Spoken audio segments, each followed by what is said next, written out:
Seja muito bem-vindo para a nossa próxima aula e a última aula aqui deste módulo, desse primeiro módulo. A gente agora vai falar sobre a próxima, ou melhor, as próximas passagens do pipeline. Vamos falar um pouquinho sobre o seu futuro como líder, até onde você pode chegar, olhando aqui na nossa escalada de liderança, né?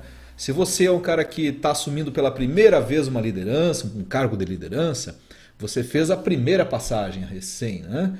E aí talvez você seja um gerente que tenha alguns coordenadores, né, da tua responsabilidade. Talvez você fez a segunda ou a terceira e tal. E aí até chegar lá um gestor corporativo, um CEO, um diretor geral, um gerente geral de empresa. A ideia é que você vá passando, né, pelo pipeline e vá fazendo diversas mudanças, diversas evoluções. Como este é um curso básico, é uma primeira parte, né, do processo de formação de um líder, nós vamos passar mais rapidinho agora pelas próximas passagens, fazendo literalmente, né, um final do nosso voo panorâmico. Então vem comigo, vamos lá. Então a segunda passagem, que você deixa de gerenciar outras pessoas para gerenciar gestores, é onde você precisa também abandonar, né? Se a gente voltar aqui, você pode ver que dá uma outra guinada, né, de gestor de outros para gestor de gestores. É o momento que a gente deixa de administrar as pessoas que têm um papel bem claro, né? Por exemplo, se você é um gestor de uma equipe de contabilidade, e a pessoa que é vinculada a você, ele tem que fazer lançamento contábil, você acompanha a rotina daquela pessoa que faz todos os dias os lançamentos e no final do dia ou no final de semana você tem um indicador claro para medir. Então o que acontece? Quando você passa a ser gestor de outros gestores, esses indicadores mudam, né? Eles ficam mais subjetivos e você tem que tomar muito cuidado para não fazer o bypass, né? Ou seja, é você ir lá e gerenciar, tentar liderar a equipe do seu liderado. Isso é muito comum nas empresas. O diretor da empresa vem ali dar pitaco na operação do office boy. E essa é uma falha terrível, né? É uma demonstração de fraqueza, uma demonstração de falta de liderança legítima para estar no topo de uma hierarquia. Ou seja, eu preciso ter essa capacidade agora de fazer uma boa formação de novos líderes. Aquilo que eu já falei em umas aulas atrás aí, né? O grande líder não é o que forma seguidores, não é o bambambam, o cara. É o cara que forma novos líderes para ele realmente e efetivamente ser estratégico, né? Quais são os sinais, certo, que você vai perceber de incapacidade gerencial, de falta de liderança quando a pessoa está nesse nível, gerenciando outros gestores, e ele não consegue ser um bom gestor nesse nível. Primeira delas, dificuldade de delegar. Então ele quer fazer, ele quer ser muito centralizador, é uma pessoa que talvez não aprendeu como delegar, não aprendeu como preparar alguém. E isto, né, vou reforçar para você, você vai aprender lá no terceiro módulo desse nosso curso, você vai aprender detalhadamente como delegar. Nós vamos eliminar esse problema, certo? Outra coisa, esse cara, essa pessoa, ele não tem uma gestão do desempenho adequada. O que é gestão do desempenho? Ou seja, ele não tem indicadores, ele não consegue identificar qual é a forma de acompanhamento, qual é o método, certo? Qual é a premissa, certo, que ele vai usar para saber se as coisas estão indo bem ou não. Muito bem. Esse cara não desenvolveu uma equipe forte, ou seja, ele não formou pessoas. Se ele não desenvolver uma equipe forte, ele não será um bom líder. Ele volta a ser um operacional. Então ele é muito focado na realização do trabalho e não na formação de novos líderes. Então essas são questões fundamentais a serem pensadas. E muitas vezes a grande falha é que o cara que é o gerente geral de uma unidade de negócio, por exemplo, e ele tem lá os seus coordenadores, os seus supervisores, ele forma clones. E ele forma pessoas à sua imagem e semelhança. Esse é um risco muito grande, porque se ele não pegar a pessoa que às vezes tem um conhecimento diferente do dele, mas que é adequado para aquele processo, ou então para aquela área, para o desafio, ele talvez vai estar cometendo um imenso pecado. Né? Qual é o pecado? É o pecado de formar clones, ou seja, eu enfraqueço uma equipe quando todos são iguais. Eu fortaleço uma equipe quando eu crio pessoas com conhecimentos, com competências complementares. Esse é o grande segredo, tá certo? Muito bem. Aí a gente termina essa passagem e vamos supor que um gestor de gestores possa também assumir uma função de gerente funcional. O gerente funcional é aquele cara que ele é responsável por um setor. Então, além dele ter, por exemplo, uma unidade de negócios, ele pode ser, por exemplo, responsável por toda a parte de logística de uma empresa. Lá na parte de logística, além dele gerenciar os gestores, ele vai ser responsável pela função logística, por todo o macro processo de logística, certo? Então tem algumas questões importantes. Primeiro, trabalhar em equipe com outros gestores. A visão holística, a visão do todo é fundamental nesta hora. A logística em si não é nada. A logística faz parte de um todo.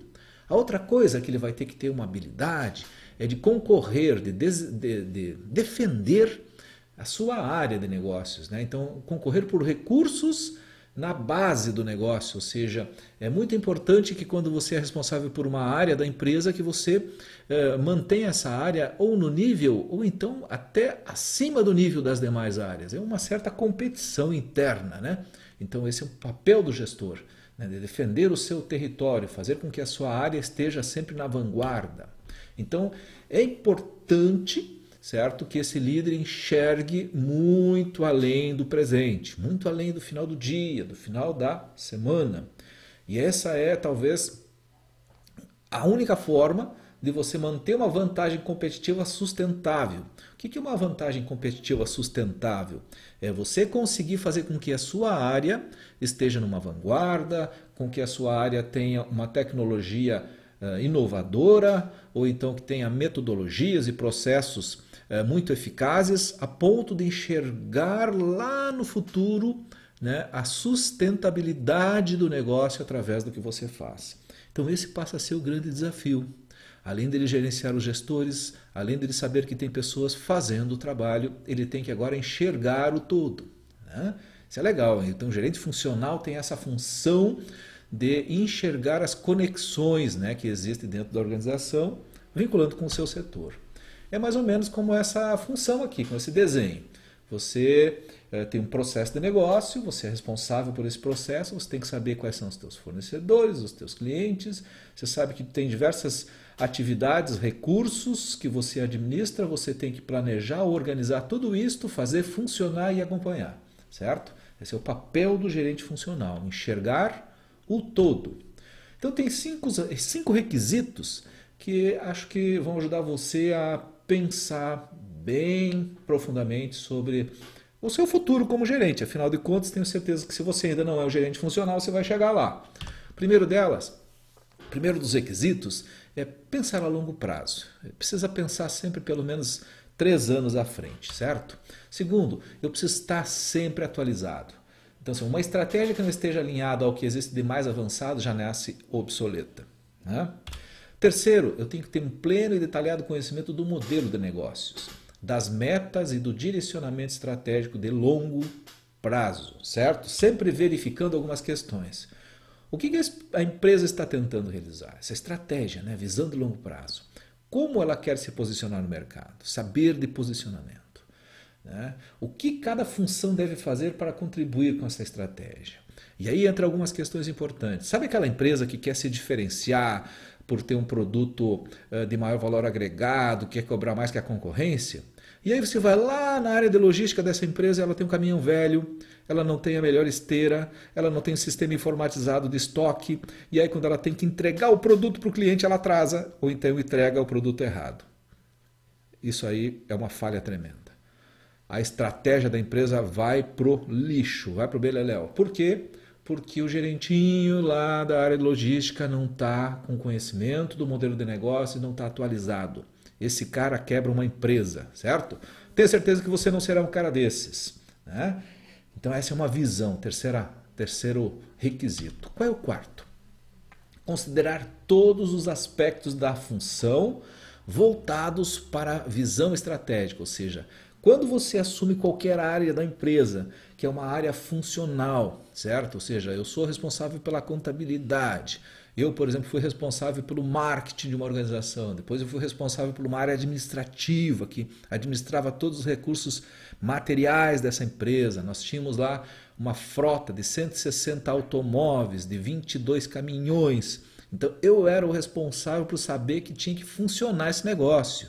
Se um caminhão furasse o pneu no meio do dia e esse pneu iria atrasar a entrega, é uma responsabilidade muito grande. Então, assim, a tua função, ela impacta diretamente na estratégia do negócio. Você precisa enxergar isso. E, por fim, é a capacidade de fazer escolhas, né, em função da própria estratégia, né, da lucratividade e da vantagem competitiva e às vezes até abrindo mão, certo, das tuas vantagens funcionais. Ou seja, é sacrificar muitas vezes a tua própria equipe, o teu trabalho para que o negócio funcione, para que o negócio seja lucrativo, para que você se mantenha competitivo no mercado. Então são visões mais amplas que o gerente começa a ter. Não é mais aquele cara que fica brigando pelo seu setor. Ah, o meu setor é melhor que o dele e tal, né? Ah, eu não vou emprestar um funcionário para ele porque esse cara é meu. Isso aí é besteira, é coisa de profissional que não está preparado.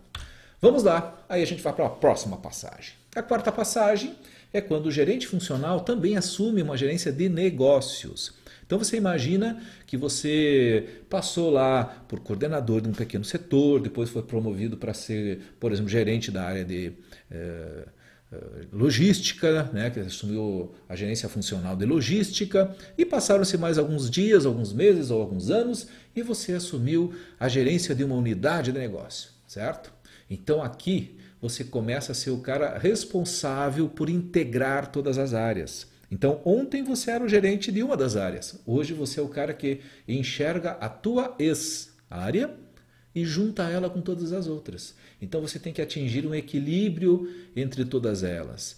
Entender a necessidade de cada uma e fazer uma negociação, funcionar como mediador, certo? Então, é aqui a hora de você fazer com que as coisas funcionem como se fosse uma engrenagem. O gerente de negócio é responsável tanto por fazer um produto ou criar um serviço, quanto por vendê-lo.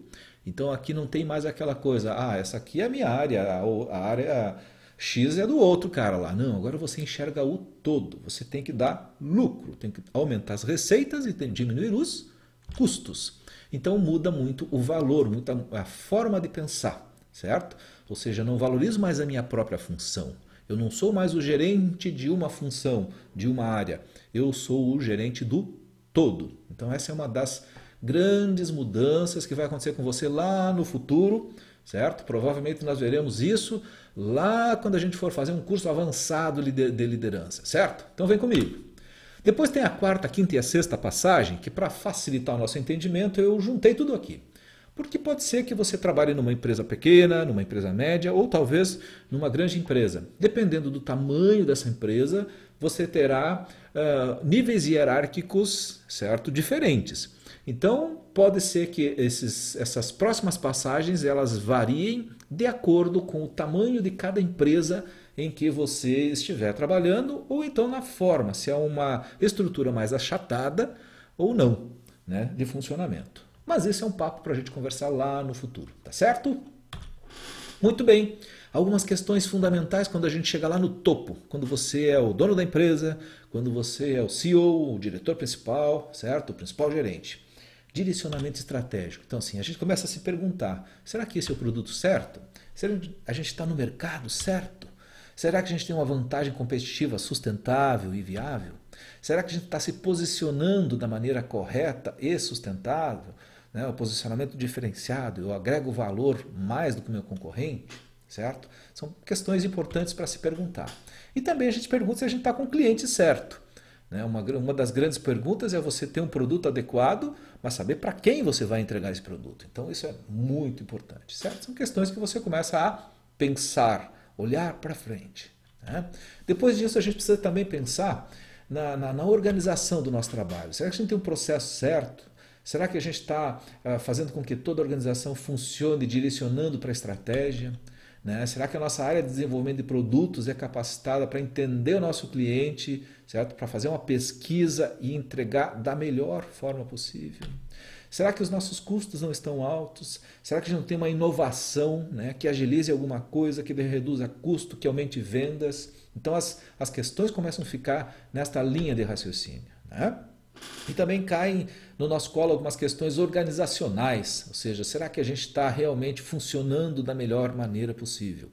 Esse é o grande dodói, né? Grande pensamento que o líder leva para a cama, leva para o final de semana, ele não consegue desligar dessas questões fundamentais, né? Vamos supor que também ele vai pensar sobre a organização, sobre a estratégia e tem que pensar sobre as pessoas, né? Então a pergunta é, será que o nosso pessoal é inovador? Será que eu tenho as melhores pessoas, né? Será que a gente sabe projetar produtos de acordo com as necessidades do nosso cliente? Ou seja, o nosso pessoal está ligado, está sabendo quem é o cliente, sabendo a necessidade dele? Será que a gente tem uma mentalidade voltada para o cliente, né? Será que a nossa equipe toda funciona? Lá do cara que atende o cliente na área de vendas, de marketing, até o cara que faz a produção. Será que são as pessoas certas no lugar certo? Será que nós sabemos onde estamos em relação à concorrência? Será que nós temos pessoas melhores do que o concorrente? Você sabe que se você tiver uma equipe pior do que a do seu concorrente, talvez não adiante ter o melhor produto. Olha só, se você tiver uma equipe pior do que a do seu concorrente, não adianta ter o melhor produto. Em boa parte das vezes, você não vai conseguir vender. Então, essa é uma outra questão importantíssima, certo? E, por fim, um CEO, né, um diretor, qualquer líder, né, num alto nível de gestão, ele precisa passar em torno de 50% ou mais do seu tempo no coaching e no desenvolvimento do seu pessoal. E veja bem, não é eu que estou dizendo, né? Isso aqui é uma frase lá do Han Charan, o papa dos coaches, o cara que aconselhou o Jack Welch por 10 anos. Então, assim, não dá para você pensar que você vai crescer, que você vai chegar lá no topo, ou se você já é um líder hoje, se você já é um diretor, se você já tem a tua empresa, não dá para pensar que você não pode tirar tempo para o seu pessoal. Sim, você tem que tirar tempo. Uma boa parcela do seu tempo é para você aconselhar, para você acompanhar, para você estimular e para você estar próximo das pessoas desenvolvendo-as. Correto? E aí o que acontece? É um momento também que a pessoa tem uma mudança muito crucial. O que é o chairman, o homem da cadeira, certo? É aquele homem que é o último a ser consultado. Todo mundo na empresa vai sendo consultado e aí vai dizendo sim, não e sim, não. E talvez este último homem da cadeira, o grande líder da empresa, é o cara que tem que ter capacidade, tem que ter envergadura para muitas vezes dizer o que não gostaria de dizer, que é dizer o não, que é dizer a verdade, que é cobrar, né? É ditar o ritmo, né? E a direção do negócio. Isso é muito importante, certo? Então, algumas competências importantes para um CEO, para um grande líder. Primeiro, assegurar que a execução da estratégia aconteça. O Han Charan, lá no livro dele, Execução, certo? É um livro que eu recomendo que você faça uma leitura, é um livro que vale a pena comprar e ter ele para a vida inteira, qualquer líder precisa ter. Ele deixa muito claro que a gente precisa ter um alinhamento entre a estratégia, para onde nós queremos ir, entre os processos, que é como nós faremos para chegar lá, e as pessoas, ou seja, quem estará conosco para fazermos a estratégia uma verdade, certo? E também eu preciso ter muito claro quem são as pessoas que vão trabalhar comigo. Então essa é uma preocupação constante que quando você estiver na posição de um grande líder, CEO, o número 1 de uma companhia, não pode deixar de lado em momento algum. Ok, meu amigo? E assim a gente conclui esse primeiro pedaço do nosso treinamento. O primeiro módulo está concluído por aqui. Ainda nós teremos agora algumas ferramentas e alguns complementos para que você tenha maior clareza de tudo que a gente falou. Não esquece de utilizar o fórum aqui para que a gente vá trocando algumas figurinhas e você vai esclarecendo suas dúvidas para se transformar no grande líder que você está se transformando. Meus parabéns e até a próxima aula.